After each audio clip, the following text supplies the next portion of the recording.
नमस्कार दोस्तों, स्वागत है आप सभी का हमारे YouTube चैनल पर। और आज की वीडियो में हम लोग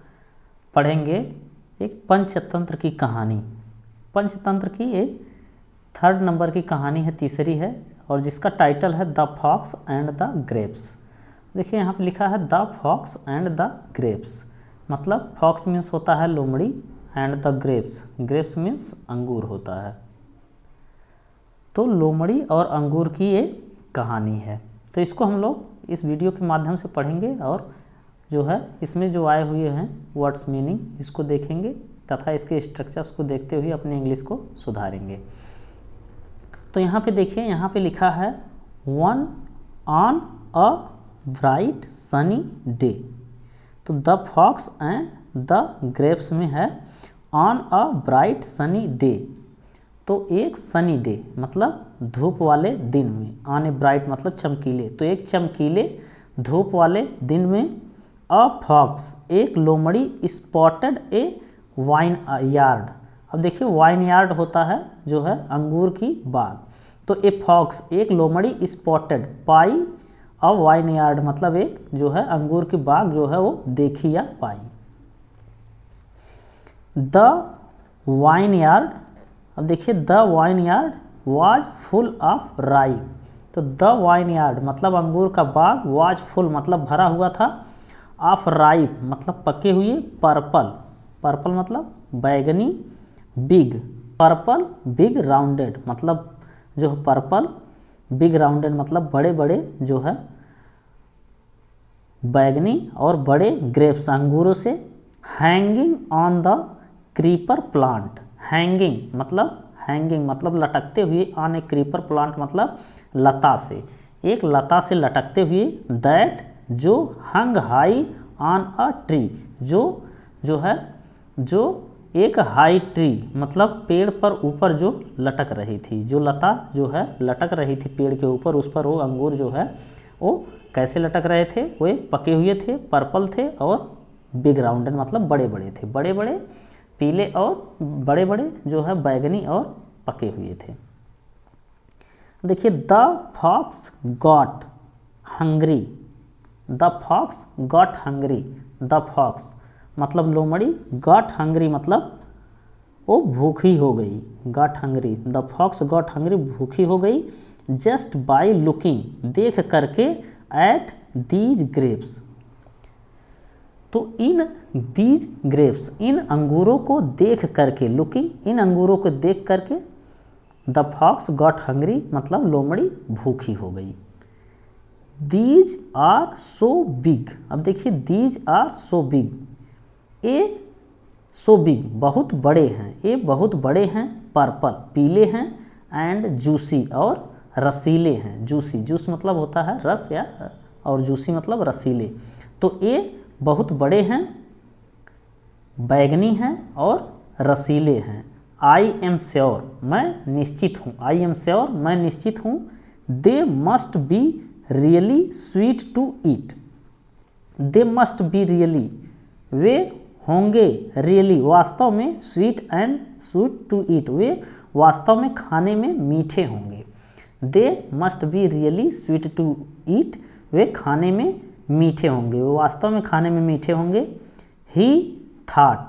थाट उसने सोचा, टू हिमसेल्फ मतलब स्वयं से, ही थाट टू हिमसेल्फ उसने स्वयं से सोचा। The fox jumped to catch a bunch of grapes but failed. अब देखिए the fox jumped, the fox मतलब लोमड़ी, जम्प्ड मतलब कूदी, द फॉक्स जम्प्ड लोमड़ी कूदी, to catch a bunch of grapes,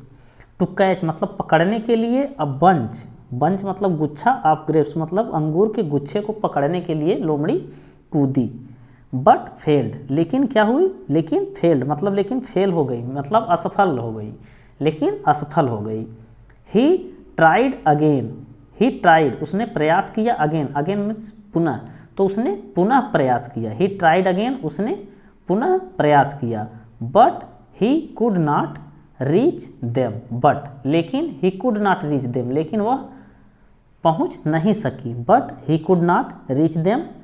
he ran back, अब देखिए ही रैन बैक, वह पीछे जो है भागी, ही रैन वह दौड़ी, बैक मतलब पीछे,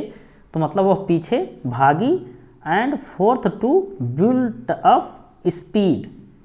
and forth to built up speed, speed बनाने के लिए मतलब गति बनाने के लिए वो पीछे भागी, सो दैट ताकि ही कुड जंप हाई, जिससे वह कूद सके, ही कुड जंप वह कूद सके, हाई मतलब ऊंचाई पर, जिससे वह ऊंचाई पर कूद सके, वह पीछे भागी जिससे वह ऊंचाई पर कूद सके, बट लेकिन ही फेल्ड अगेन, लेकिन वह पुनः क्या हुई, ही फेल्ड अगेन, वह पुनः फेल हो गई, लेकिन वह पुनः फेल हो गई। इसके बाद देखिए एट लास्ट, एट लास्ट मतलब अंत में, और अंत में he gave up, give up मतलब होता है छोड़ना या त्यागना, तो he gave up after getting annoyed. अब देखिए वो परेशान होकर के, गेटिंग एनॉयड परेशान होकर के, या परेशान होकर या परेशान होने के बाद ही गेव अप उसने छोड़ दिया, तो परेशान होने के बाद उसने छोड़ दिया। Well I think these grapes are not that sweet, well I think मैं सोचती हूँ, दीज ग्रेप्स ए अंगूर, आर नॉट दैट स्वीट ये उतने मीठे नहीं हैं, एंड राइप और पके हुए ये, तो उसने क्या कहा अंत में, और इसने अंत में कहा वेल सही है, I think these grapes are not that sweet and ripe, ये अंगूर उतने मीठे और पके हुए नहीं हैं। आई शुड गो मुझे जाना चाहिए, I am just wasting my time, I am just wasting मैं बर्बाद कर रही हूँ, माई टाइम मतलब अपना समय, I am just wasting my time मैं अपना समय बर्बाद कर रही हूँ। सेइंग दिस, अब देखिए यहाँ पे सेइंग दिस, यह कह करके, सेइंग से मतलब होता है कहना, तो सेइंग दिस यह कह करके, he walked away, he walked away वह दूर चली गई, ही वॉकड अवे वह दूर चला गया। यहाँ पे देखिए ही वॉकड अवे वह दूर चला गया, तो यह कह करके वह दूर चला गया। अब इसका मोरल है, देखिए नैतिक इसका है, if we give up easily. अब देखिए इफ़ वी गिव अप यदि हम छोड़ देते हैं, गिव अप मतलब होता है छोड़ना या त्यागना, तो इफ़ वी गिव अप यदि हम छोड़ देते हैं इजली आसानी से,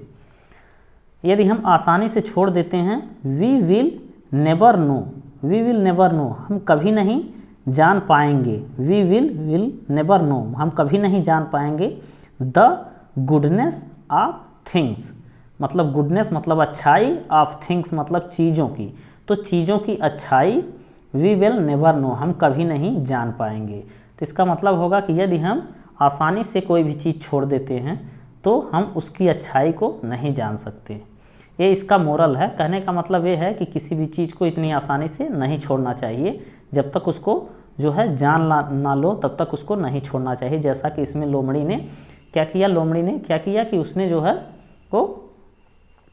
छोड़ दिया, उसने क्या किया, उसने छोड़ दिया ये सोच करके कि अंगूर जो है मीठे और रसीले नहीं हैं, लेकिन ऐसा नहीं था,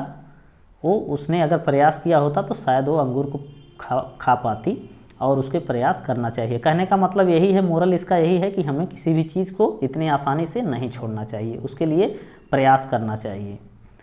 तो उम्मीद करते हैं कि इस वीडियो के माध्यम से आपको ये कहानी जो है अच्छी लगी होगी और आप इसके हिंदी अर्थ को समझे होंगे, और इसमें आपको बहुत सारी वर्ड्स मीनिंग और स्ट्रक्चर्स भी आपको देखने को मिले होंगे। और यदि ये कहानी आपको अच्छी लगी हो तो इसे लाइक करिए, और इसी तरह की अन्य कहानी को जो है पढ़ने के लिए हमारे चैनल को सब्सक्राइब करिए। फिलहाल आज के लिए इतना ही, मिलते हैं नेक्स्ट डे एक नई वीडियो के साथ, तब तक के लिए धन्यवाद।